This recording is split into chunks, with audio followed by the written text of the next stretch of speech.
falámos do mar, dos seus animais, do risco da sua poluição. Por isso, connosco, na nossa parte da entrevista, temos aqui a pessoa que para muitos é o cidadão que mais gosta do mar. Convosco, Ulisses! Produção, pode trazer aqui só o livro, muito obrigado. Temos aqui o livro, a sua biografia infantil, adaptado. Qual foi essa ideia de adaptar as suas aventuras para crianças?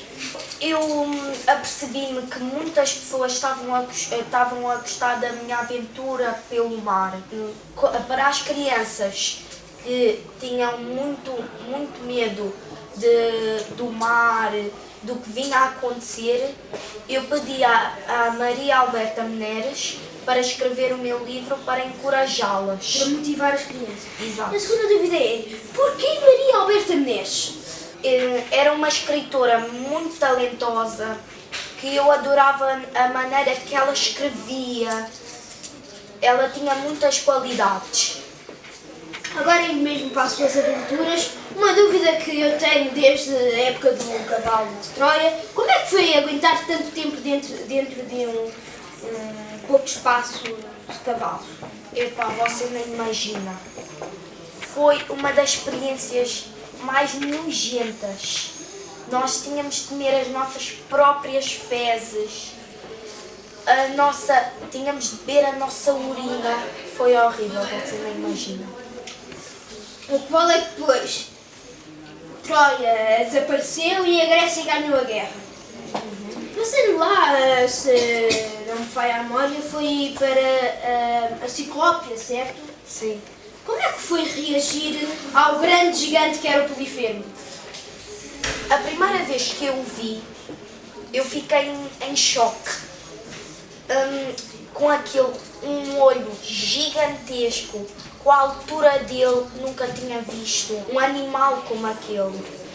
Essa sua reação. E como é que foi bem pôr um pau no olho do Polifemo? Como é que foi essa experiência? Então, o Polifemo, quando acordou, ele viu-nos todos na sua gruta. E ao meu lado, quando eu ia mexer, eu vi ao meu lado um pau muito grande, incandescente, que depois, como ele estava descontrolado, ele estava a atacar todos os que apareciam à sua frente. E depois eu chamei-lhe assim, Polifemo, vem cá, olha para cá.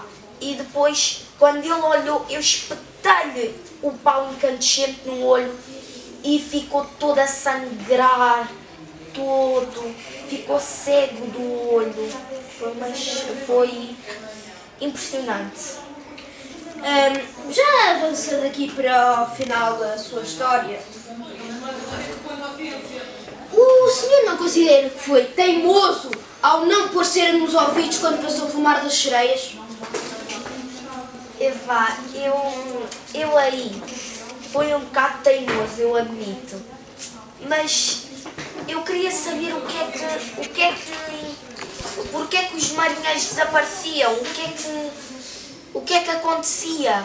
Porquê? Porquê que isso acontecia?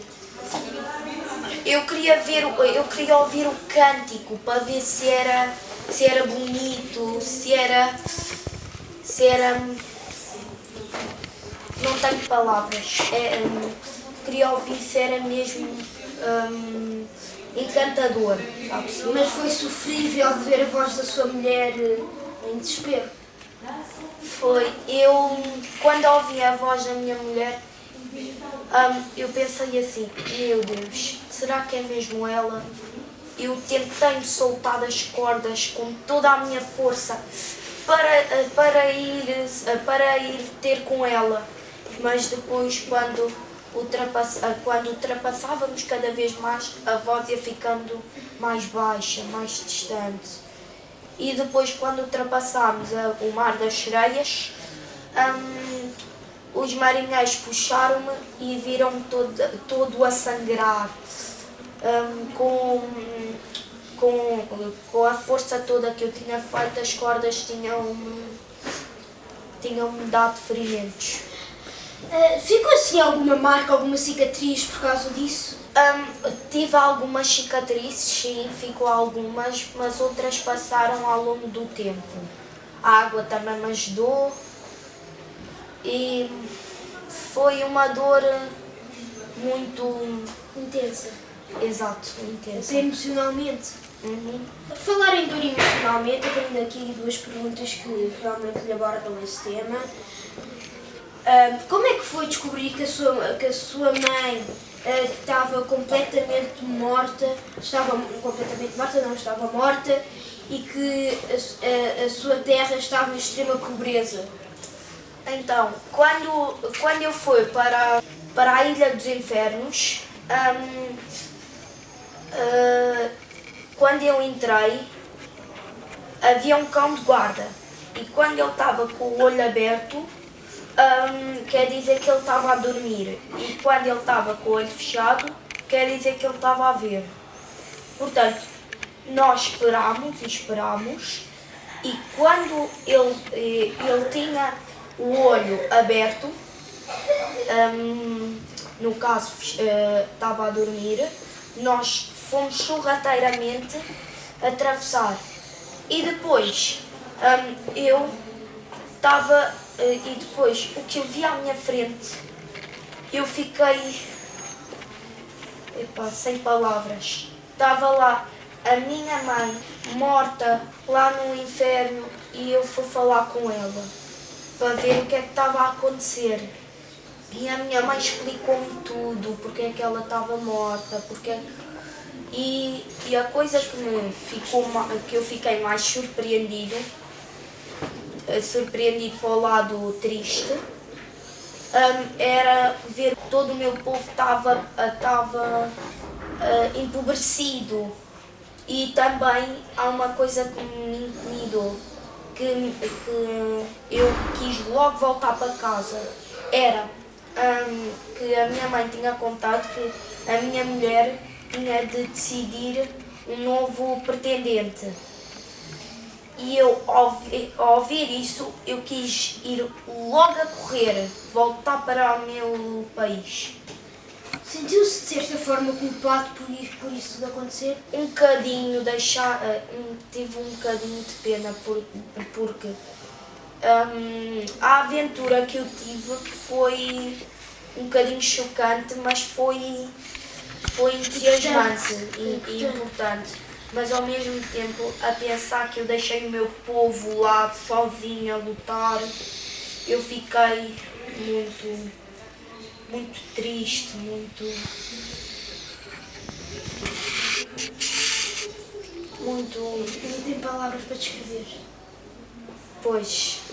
Mas ainda aqui para uma outra parte ainda mais final da história, como é que o senhor hesitou em matar todos os seus pretendentes da sua mulher?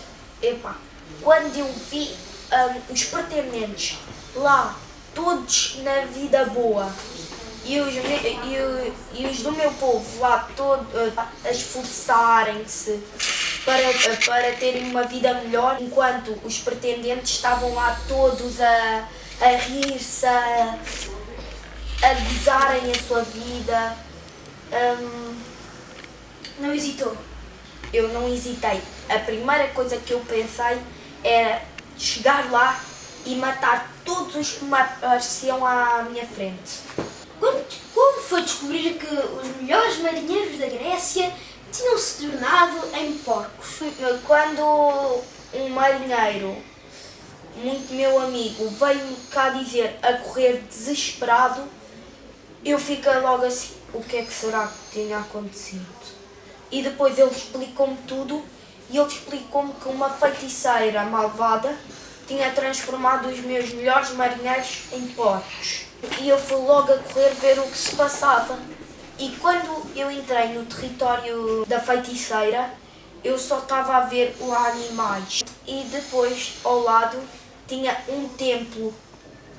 Fui lá ver o que é que se passava e estava lá a feiticeira. E ela viu-me e perguntou se eu queria jantar com ela, mas o que ela queria era envenenar-me para transformar em um animal. O que ela não sabia era que a Atena, sim, tinha-me dado um medalhão que me pediu. Tomei a bebida com o maior prazer do mundo, porque eu sabia que não ia me acontecer nada. Portanto, quando eu bebi aquilo, ela ficou surpreendida como é que eu não me tinha transformado em um animal.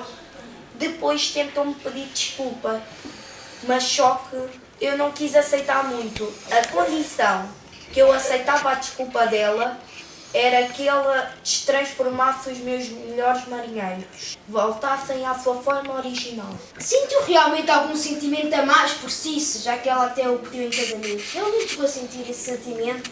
Não, por toda a minha viagem, por tudo o que eu passava, eu só queria ver uma coisa. A minha mulher, a Penélope, porque ela para mim era um dos meus mais bons, adorava. Que era sim. importante. Sim. Portanto, nunca não aceitou, trocaria. nunca trocaria. Aham. Como é que foi descobrir que tinha tanta fama na Grécia? A filha do rei encontrou-me na praia desmaiado. Ela levou-me para a sua casa. Quando eu acordei, estavam todos a falar sobre mim. Eu fiquei surpreendido. Eles sabem quem eu sou? Terminamos assim então a nossa entrevista. Leiam já o livro disponível nos locais habituais. Tenham o resto de um bom dia. Até amanhã.